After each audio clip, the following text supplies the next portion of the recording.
What's up, guys? Today's story is about a guy named John who just wanted to go surfing. But the amount of bad luck he experiences when he does get a chance to go surfing, because he will get a chance to go surfing, it's just unreal. This story is going to sound completely fake, but I can assure you, the amount of bad luck that he went through in this story is 100% true. Alright, y'all, let's get into this vivid case of bad luck. In early April 1993, John, an experienced surfer, wanted to go out on his surfboard, and he went out on the coast where there's nothing around him but desert, and the only closest civilization he had was his Jeep that was parked up on the sand. But meanwhile, he was out on the water, and he landed on a surfboard, he caught a couple waves, so everything was going just perfectly fine for John on that morning, until he was ready to wrap it up, and he said he was going to catch one last wave to head back. But when he was looking out in the water, trying to scan for a wave, he seen something that shocked him and it scared him. It was a shark fin sticking out of the water, and it was just circling right about 50 meters from where he was at. So he knew that he can't come off that board or he'd be in the water with that shark. So as he just stood there, he waited, he kept his eyes on the shark, and then all of a sudden that wave came that he was looking for, and he said, good, here's the wave, I can ride this wave back. So he's laying on this board and he starts pedaling towards land, because he knows that shark is in there, so he's trying to get away. So he pedals towards land, and as he's pedaling towards land, he realized something. When he looked down, that shark was now underneath him. So in a panic, he jumped up and lounged onto his board, and the wave came perfect timing, and he starts riding the wave. Everything is going successful.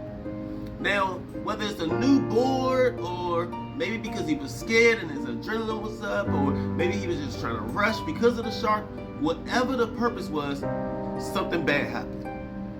As he was surfing, the nose of his board went straight down into the water, causing him to get thrown off the board.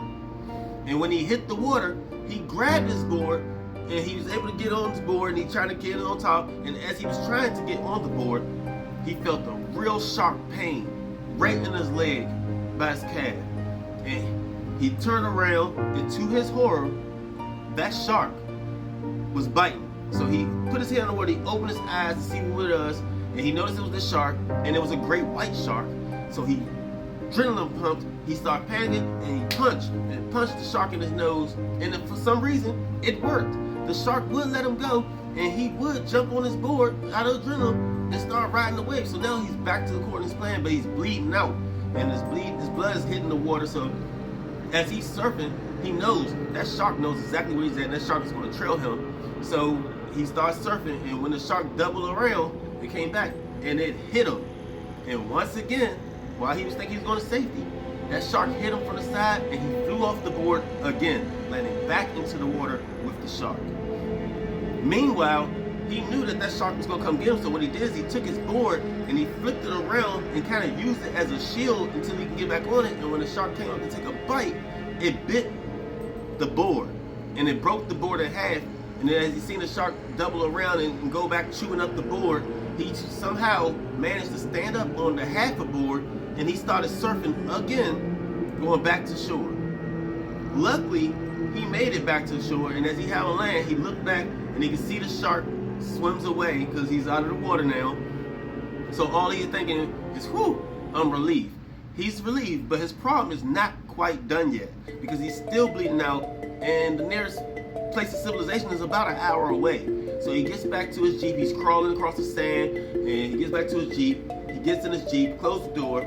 There's a white t-shirt he had laying inside of this, so he takes his white t-shirt, he cuts it up into strips, and he makes a tourniquet, basically cutting the blood circulation off to the bleeding area to kind of control and stop the bleeding. But the damage on his leg was so bad, no matter how many times or how many ties he put on his legs, it was just still bleeding way too fast. He couldn't make it to town like that. But he had no other choice, so he fired up his Jeep and he starts to drive. And as he's driving, he's getting dizzy. After about 15-20 minutes of driving, he's getting dizzy, he's feeling the blood loss is kicking in, and he's getting dehydrated. So he knew at some point he had to get water.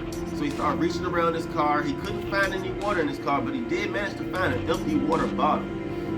He would take that water bottle, and then he would start driving, and he found some little trees, and he felt a little creek going through there. So he stopped right there, And then he got out and he said, thank God it's water. You know, he limps, he crawls, he's still losing blood. He gets over to the water, he just put his face in it and started drinking. Straight from the pond. Didn't even fill up the water bottle, he just put his face in there because he was so dehydrated. Once he started drinking, he would have felt another sharp pain come right to the side of his rib cage. And for some reason, he picked his head up and turned around and he had another adrenaline rush, because not only did he just have bad luck in the water, but for some reason on land, he's having bad luck as well, because a mountain lion would turn around and bite him in his side as he's drinking that water. So with his adrenaline back skyrocketing, he turns around and he takes a stick and he starts hitting the lion off, and the lion backed up about a few feet. It did let go of him because it was trying to dig its teeth in. And as the lion backed up a few feet, he'd get up with the stick and he's like kind of, you know, adrenaline rushing, keeping the stick at the lion but trying to ease his way back to the Jeep. Then eventually he knew he wasn't going to make it, so he just turned around and just started going back to his Jeep. And while he's going back towards his Jeep, you can hear the lion just keep creeping up as he's walking off, kind of sizing him up, ready to try to take another bite out of crime. And before you know it, he started hearing more noises, and he turns around, there's a herd of them. It's about 4 or 5 lions behind him now, and all he could do was just turn around, turn his back to them, and keep getting towards his Jeep. As he's walking towards his Jeep, and he's stumbling, he's trying to, it's a drill, so he's kind of trying to move at a decent pace.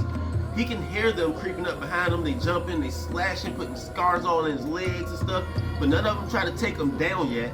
But right as he got to his Jeep, one they try to jump up and grab him to take him down so that they can eat him, because he knew he'd be short. But eventually he dove in his Jeep, he closed the door, he locked it, and he was good to go. There was only one more dose of problem of bad luck into this, because when he went to go try to start his Jeep, he realized he didn't have the keys. And when he looked out the window and looked on the ground around all those lions, his keys was on the ground, and he knew he was doomed. There was no way he could get back out of that car and get those keys without getting eaten alive. So he laid back and just said, well, I'm gonna have to sit here and just die, because there was nothing else he could do. So as he's sitting there, he's losing blood and he's fainting, and right as before he passed out, he would hear 2 loud bangs in the air, real loud bangs, and a bunch of flashing lights, and then he passed out. When he would come to, he was in the hospital, he's getting stitches.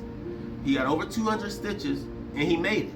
Come to find out, right as the lions was surrounding him and he seen the keys and he heard the 2 loud bangs and he passed out, there was a tour that just happened to be out there right where he was at, and they seen the lions around the Jeep. So all the flashing scene was a bunch of cameras of people taking a picture of what was going on, and the person that was driving the tour truck took a gun and started shooting it out the window. That was the loud bangs he heard, and they went over there to the lions scattered and they all ran away, and then they went over to the vehicle, pulled John out of the vehicle, and drove him to the local hospital, where they would give him over 200 stitches and he'd recover to be able to even tell the story. Ultimately, John would make a full recovery, and on his wall in his house, he put up that half a surfboard, because every day he gets down and look at it and say, it reminds him of how lucky he was. So, if you guys are into these type of stories, go ahead and smash the notification bell so you don't miss any of my weekly uploads. And that's going to do it, guys. See ya.